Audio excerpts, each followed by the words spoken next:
Fight fans, welcome to the PBC podcast, brought to you by Premier Boxing Champions with your host, Kenneth Bouhairie and Michael Rosenthal.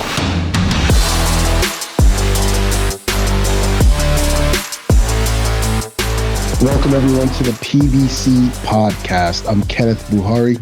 And I'm Michael Rosenthal, editor of USA Today's Boxing Junkie. We're about 2 weeks away from Cinco de Mayo, the return of Canelo Alvarez, taking on a very dangerous opponent in Jaime Munguia. Munguia will be joining us a little later in the show, and I was very impressed by the young man. I think he's going to bring it.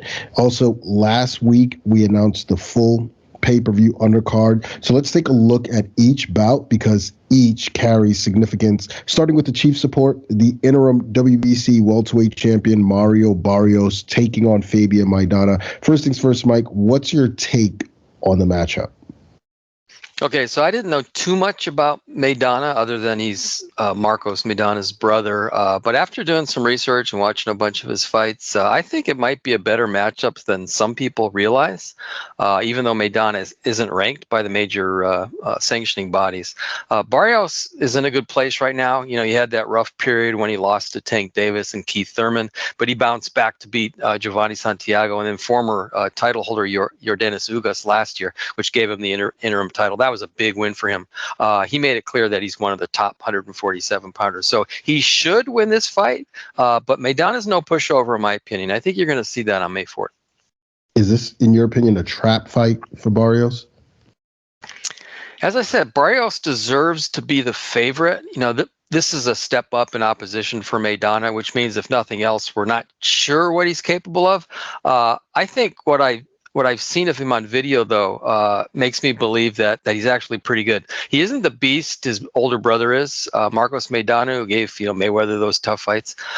You can tell he had an extensive amateur background, though. He's a good boxer, and he's been busy after some inactivity. You know, he fought 3 times last year, so I won't be surprised if he pushes Barrios to some degree. Yeah, I wouldn't be either. I mean, I think it's easy to dismiss Maidana because he's been fighting, in his native Argentina for some time away from the public eye. But, first of all, I don't think Barrios is dismissing him. It's a big fight for him. And look, Barrios is coming off a pretty dominant performance against Yordenis Ugas. A lot of people picked Ugas to win that fight. And, I thought Barrios showed that he's now fully settled, into the welterweight division. He's got, longtime assistant trainer Bob Santos now as the lead man. He's been in that role the past couple of fights, and Barrios looked good. I think he's got some pressure on May 4th to look good again. Where do you think the winner goes from here? I think Barrios is waiting to see what Barrios and a lot of other people are waiting to see what WBC champion Terrence Crawford does.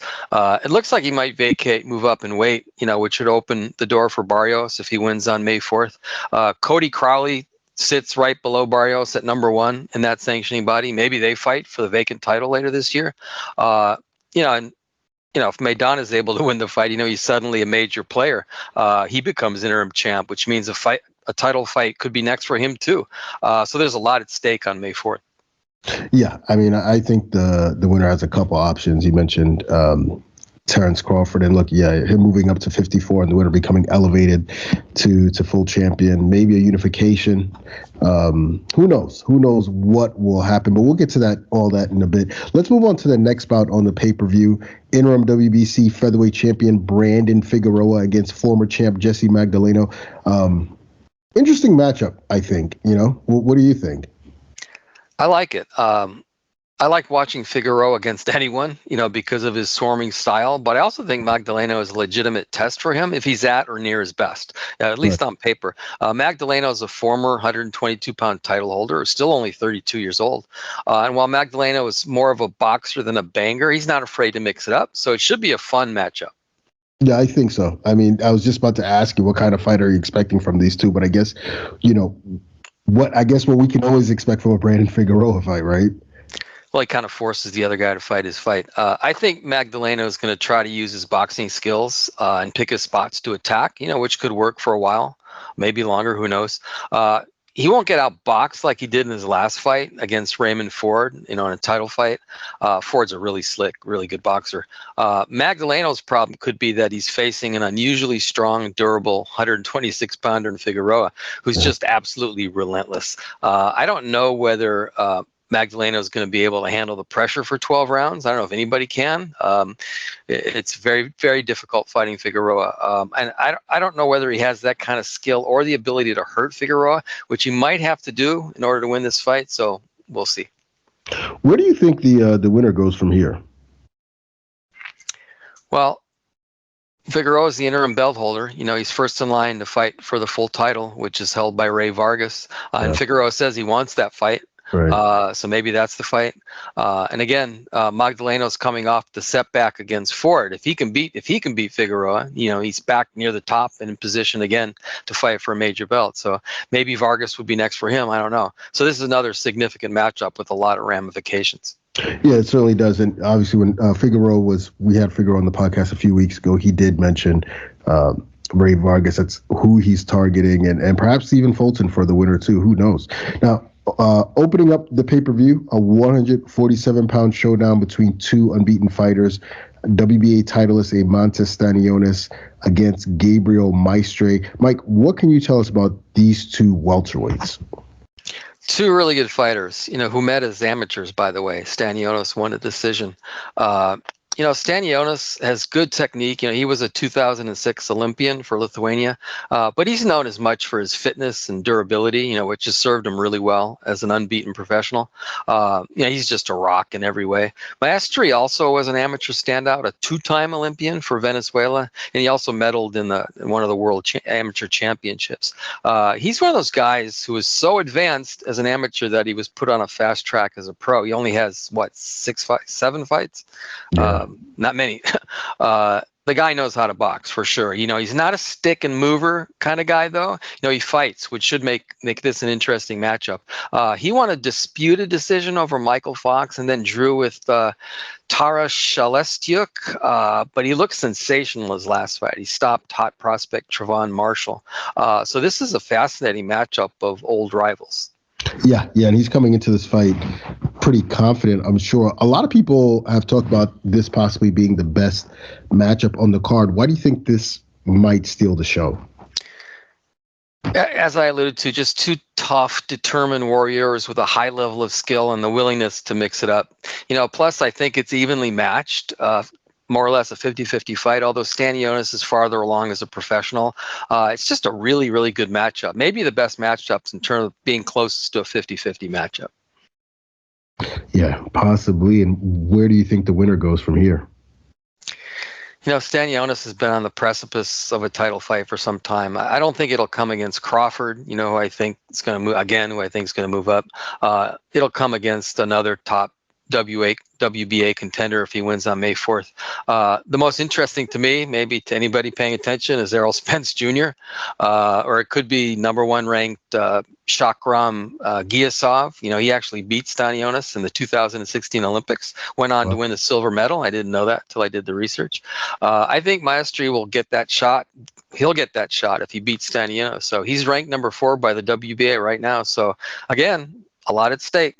Yeah, certainly. And again, a lot depends on what happens with Terrence Crawford. I mean, we've said that about 2 fights on this card so far. If he moves up, then the 2 interim champions or regular champions in the division will likely be elevated, So who knows? Maybe we're seeing on this card 2 welterweight fights, and the winners may end up, fighting each other. I don't know, but I think a lot is I'm expecting a lot to play out. Obviously, a lot of implications for the welterweight division on May 4th, and it's going to make for a really interesting year. Let's bring in our guest this week. He's a former world champion with an opportunity of a lifetime. He takes on boxing legend Saul Canelo Alvarez for Alvarez's undisputed super middleweight title in an all-Mexican battle Saturday, May 4th at T-Mobile Arena in Las Vegas, live, of course, on PBC Pay-Per-View on Prime Video. The undefeated Jaime Munguia. Jaime, a lot of guys would love to get this opportunity to face Canelo Alvarez. How excited are you about this opportunity? Bueno, la verdad que es una gran oportunidad. La verdad estoy muy emocionado, estoy muy motivado y pues trabajando muy fuerte para esta pelea. It's a great opportunity. I'm really excited. I'm working really hard for this fight. What was your immediate reaction when you heard the news? Ok. Bueno, la verdad que obviamente pues sabíamos que venía esa pelea, sabíamos que estábamos trabajando en eso y la verdad que pues muy emocionados, la verdad motivados, como te digo, por esta gran oportunidad y esta gran pelea. We knew that fight could be in the horizon, so we were working towards that. And when we found out, we were just really excited, really motivated, and ready to roll, ready to give our best for this fight. Jaime, you're still young. You're only 27 years old, but you have 43 professional fights and you've been a pro for more than a decade. Were you starting to wonder whether a truly big opportunity would ever come your way? Bueno, yo creo que pues había muchas noticias de que sí se iba a hacer la pelea, de que no, pero la verdad que pues siempre nosotros estuvimos pues pensando en que la pelea sí se iba a hacer, y pues la verdad que estuvimos trabajando fuerte también para que se hiciera la pelea con el promotor, con Fernando, entonces pues yo creo que gracias a todos los que hicieron posible esto, pues con Eddie Reynoso y con Fernando Beltrán, yo creo que gracias a ellos se hizo la pelea. Well, if you heard the news reports, you were like, maybe this fight happens, maybe it doesn't. But I always try to keep a positive mindset and think positively about this fight being able to happen, working towards that. And then, Eddie Reynoso and Fernando Beltran were the ones that made it happen, and I'm really thankful with them for this possibility. Okay. I think up until last year, many people questioned your level of opposition. I'm not sure that's fair or not, but I think that was the way a lot of people were thinking. But then you beat Sergey Derevyanchenko and John Ryder in your last two fights. How important were those victories? Bueno, yo creo que fueron muy importantes. Yo creo que pues Derevyanchenko sin duda fue una gran prueba y es un gran peleador y yo creo que pues demostramos que estamos ahí, ¿no? Que estamos en el nivel. Y la verdad que también pues John Ryder también fue un gran peleador, fue un gran rival, entonces pues ahí demostramos también que estamos ahí, como te lo digo, que estamos al nivel para pelear con cualquiera. Derevyanchenko was definitely a big test, the occasion that allowed me to prove that I was up to the challenge, that I could be at the top level. And then Ryder was also a quality opponent, a great rival, and somebody that allowed me to sustain that feeling that I could be at the top level once again.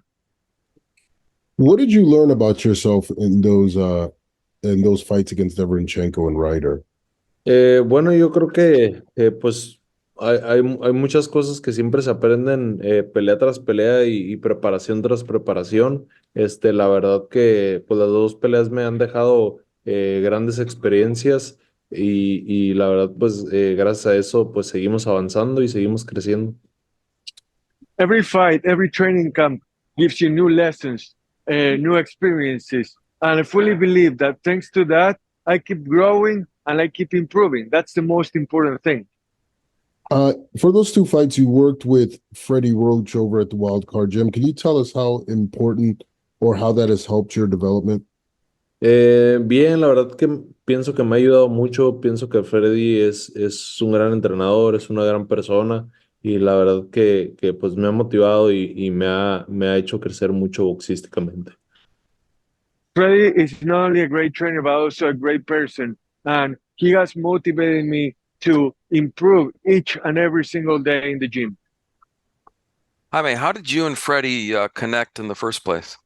Bueno, pues por un buen amigo de México, Manuel, y también por Fernando Beltrán, mi promotor, pues ellos me propusieron que viniera a entrenar con Freddy y pues ellos hablaron con él y Freddy pues aceptó que viniéramos para vernos entrenar y para probarnos, para ver cómo nos sentíamos también los dos.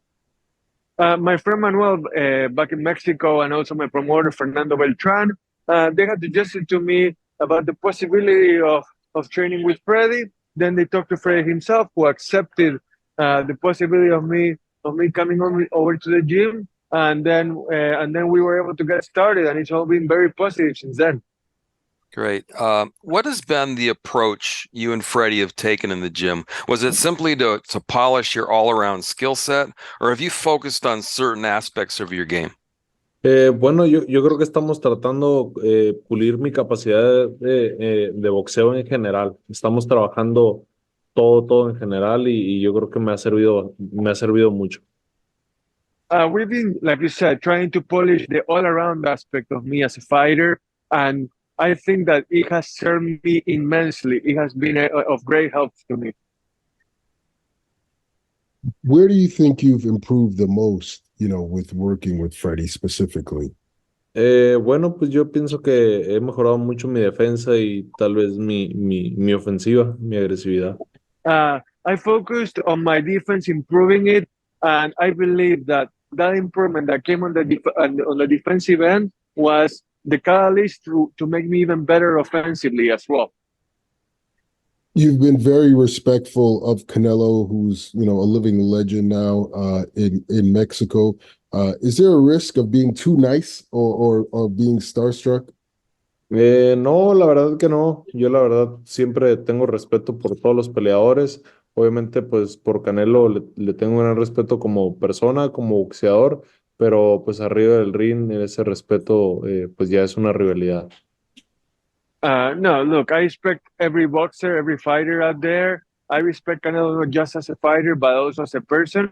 But then again, when you enter the ring, that respect turns into a rivalry. Canelo has said that you've been respectful, and that's part of the reason that you got the fight, and David Benavidez did not get the fight. Do you think that's true? Pues pienso yo que sí, pienso la verdad que pues eso pues no te deja nada bueno y yo creo que la verdad que de hecho creo que Mayweather se lo dijo que él pues ahora sí que cerrara la boca, que siguiera trabajando, que siguiera peleando y que si se iban a dar las cosas se iban a dar. Entonces es la verdad que lo que nosotros hacemos, nosotros estamos callados, estamos trabajando, vamos haciendo nuestras peleas y pues así es como se dieron las cosas. I do think that played a role. Like Mayweather said, just shut your mouth and keep working. That's exactly what we've done. We've stayed quiet and we've focused on what we do inside the gym. And then all good things have come from that hard work and that perseverance that we've had. Jaime, you've been in important fights, but nothing quite like this. This is a big stage, particularly in your home country because you're both Mexican nationals. Do you feel added pressure in the lead up to this fight? Ujú. Sí, mira, pues sí, yo sé que esta es la pelea más grande en la que voy a estar, pero la verdad me siento muy contento y me siento motivado. Sé que pues mucha gente piensa que el escenario me va a asustar, pero la verdad que no. Eso me motiva para seguir trabajando y para de aquí en adelante seguir siempre teniendo esos grandes escenarios y esas grandes peleas. I feel really excited. I feel really happy. If you think that the stage is gonna overwhelm or scare me, it's gonna be completely the other way. I'm gonna be ready to seize that stage, and I can't wait for it. I mean, a lot of critics suggest that Canelo maybe has begun to decline, especially after his fights with Dmitry Bivol and Gennady Golovkin. He looked better against Jamal Charlo, but there's still some doubts. What are your thoughts on that? Mira, la verdad que yo no pienso en eso. Yo la verdad solo pienso en que Canelo es un gran peleador que tiene muchas habilidades y yo la verdad esa noche voy a llegar listo para la mejor versión de Canelo, así como va a llegar también la mejor versión de Jaime Munguia. Look, I don't think about that. I think about, Canelo being a great skilled fighter, and I believe that also he's going to be at his top level, just like Jaime Munguia is going to be at the top level. So what do you think will be the key to the victory for you in this fight? Bueno, pues yo creo que van a ser muchas cosas arriba del ring, cualquier cosa puede pasar, pero pues como lo dije, vamos a llegar listos para todo y va a llegar la mejor versión de Jaime Munguia. Yo creo que, pues no sé, ahora sí que no sé cuál sería la llave para ganarle a Canelo, pero tenemos que descubrirlo arriba del ring. Well, I can tell you that you're going to see the best version of Jaime Munguia. I don't know what can happen inside the ring. The variables are many, and anything can happen in a fight. But I can promise you that at my best level, I'm going to try to figure out what the key is to figure out Canelo, and I'm going to have to do that in that fight in the middle of that battle. And last question, Jaime, what does a victory over a legend like Canelo do for you in your career? Do you become the face of Mexican boxing with a victory? Sí, así es. Yo creo que pues vamos a dar un gran golpe de autoridad en el boxeo. Pues ahora sí todos van a saber quién es Jaime Munguia en realidad. Entonces, la verdad que eso vamos a hacer. Vamos a ir a ganar el 4 de mayo y vamos a ir a darle una gran pelea a toda la gente. Absolutely. The boxing world, the world in general is gonna find out who Jaime Munguia really is. So we're gonna go out there and we're gonna go win that fight on May 4th in order to set ourselves up for success and achieve everything that we want to achieve that Saturday night. Jaime, thank you so much for your time. We wish you the best of luck on May 4th. Thank you. Thank you very much.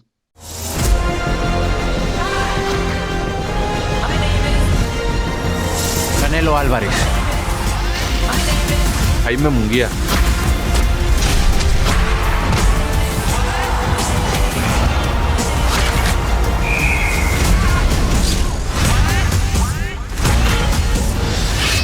Canelo Munguia, Saturday, May 4th, live on PBC Pay-Per-View on Prime Video. It's time for Mike and I to go toe-to-toe, and this week we're going to discuss what's been a hot topic for some time now, and perhaps why a lot of people feel Jaime Munguia may pull off the upset on May 4th. We're going to assess the current state of Canelo Alvarez. Mike, let's start with the whispers. In your opinion, is it fair to say that Canelo isn't quite what he once was? So I had time to think about this, and the answer is, I might sound wishy-washy, but yes and no. Yes, because he just didn't look good in his fights against Dmitry Bivol, Gennady Golovkin, and John Ryder past couple years, at least not as good as we were accustomed to seeing. He says he fought with an injured left wrist, which I guess has been a problem since the Caleb Plant fight in 2021. Okay, well, injuries are part of the game. You have to fight through them if you make the decision to walk into the ring, step through the ropes. And we can only judge Canelo by what we see. We saw a fighter who looked like he was beginning to fade in the fights that I mentioned above. Now comes the no part. I believe him when he said that the injury became a significant problem. That's not his power hand, but obviously he needs it to perform to his capabilities. The jab, the left hook, those are important elements of every fighter's game. The injury got so bad that he elected to finally get surgery late last year. And he fought Ryder after that, but I don't think he was 100% yet. Then he fought Jermell Charlo last September, and he won a one-sided decision. I think that was his first fight in years when he was close to completely healthy. So, I thought he looked good, and I won't be surprised if he looks good against Munguia too. Do you think that performance, though? I don't know, but do you think that performance, the Charlo fight, quieted those doubters? Maybe some, but I know a lot of people were still critical of his performance, which I really didn't get 100%. He looked as sharp as he has in years to me in that fight, but he didn't look good in his previous 3 fights. He looked like a healthy fighter to me. Maybe people think he should have blown out Charlo because Charlo was moving up 2 divisions. I don't know. I thought it was a bridge too far for Charlo going into the fight for that reason, moving up 2 weight classes. But he was a big 154-pounder, and the best fighter in that weight class against a guy who's really not a natural 168-pounder. So I don't think it was that big of a jump. And Alvarez dominated the guy. Maybe people tend to forget how good Jermell Charlo is, and Canelo dominated him. So I was impressed with his performance. So was I. I went back and I watched it actually. And he looked really, really good. He looked really good. I mean, he was stalking. He was patient. He looked like Canelo. He looked like the guy who fought Caleb Plant. I mean, I was pleasantly surprised, and I was like, wow, that guy's pretty difficult to beat. Obviously with that fight though, I don't think that Charlo really pushed Canelo.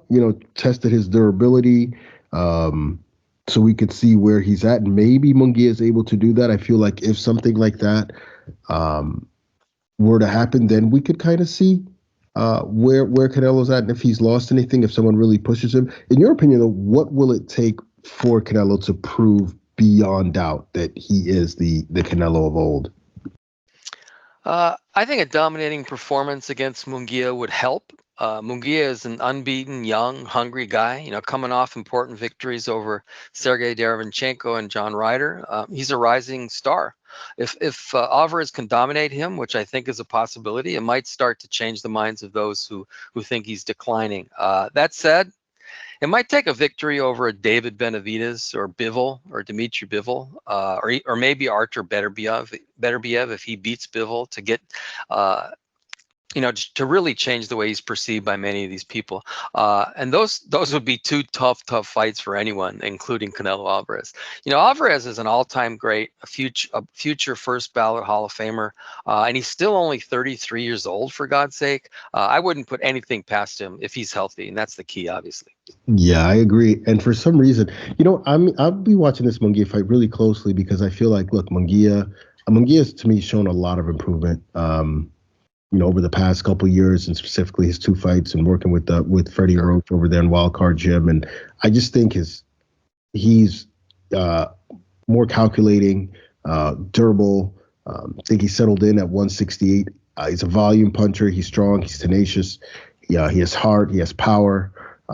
He's good boxing skills, a good boxing base, huge amateur background, comes from a fighting family. I just think it's a really, really dangerous fight. And Canelo is going to have to be the Canelo of old to put him away, or he could find himself in serious trouble. So I'm looking forward to May 4th for that main event. I mean, I just can't wait. I think it's going to be explosive. I don't see it going the distance. Of course, I feel like we say that so many times that it ends up going the distance, right? But I just got a feeling that someone's going to have to knock out the other person in order to win this fight. I don't see Munguia, I don't think Munguia is going to stop coming. And, that'll give Canelo a chance to remind us of how great he is. So I am looking forward to it. Who knows what will happen. Yeah, if he, I'm sorry, you made me think of something I hadn't really thought about before. If he somehow manages to stop Canelo Alvarez, then I think that would sort of prove that he is declining. Yeah, that would be like a serious passing of the torch kind of situation. It's kind of hard to imagine, though, isn't it? Canelo getting knocked out. That's almost impossible to imagine. Yeah, I can't see it. I mean, and especially coming off that performance against Jermell Charlo, it would really come as a shock. Like I'm thinking about like Julio Cesar Chavez when Costa Tszyu stopped him. But I mean, at that point, Chavez was sort of a spent force. Like I had seen the decline. Maybe we've seen that here too. But there was no bounce back performance from Chavez. I remember he did fight Miguel Angel Gonzalez. Do you remember that fight? And I think it was a draw. It was like in Mexico or something like that. And he looked decent, but I was just like, Miguel Angel Gonzalez. I would have expected Chavez to, a younger Chavez would have turned his lights out, But that's the point. I think Chavez was older than 33, though. So. Oh yeah, you're probably right. When he fought Tszyu, yeah, seeing that. I mean, you're right. He was old, but even that was kind of like jolting, seeing him on the ground like that. But Canelo, that would be huge. I mean, beyond the fact that he's an all-time great, and everything, he also has one of the best chins in boxing. So to knock him out would be pretty impressive, in my opinion. But it'd be epic, yeah. I don't know. I for sure think that Canelo may have to stop Munguia. That Munguia is going to keep charging. Like he's just not going to stop. And Canelo's going to have no choice but to stand and deliver a little bit. So maybe if he can't stop Munguia, that he'd be in danger of losing a decision. That's a possibility. That makes sense. Yeah, I mean, because he doesn't throw a lot of punches, whereas Munguia does. It could get interesting in there. So let's see. I'm not making my prediction just yet. But looking forward to that fight, of course. So that's going to do it for this week's show. We want to thank Jaime Munguia for joining us. And of course, thank you guys all for tuning in. Be sure to check us out next week for more boxing talk right here on the PBC podcast.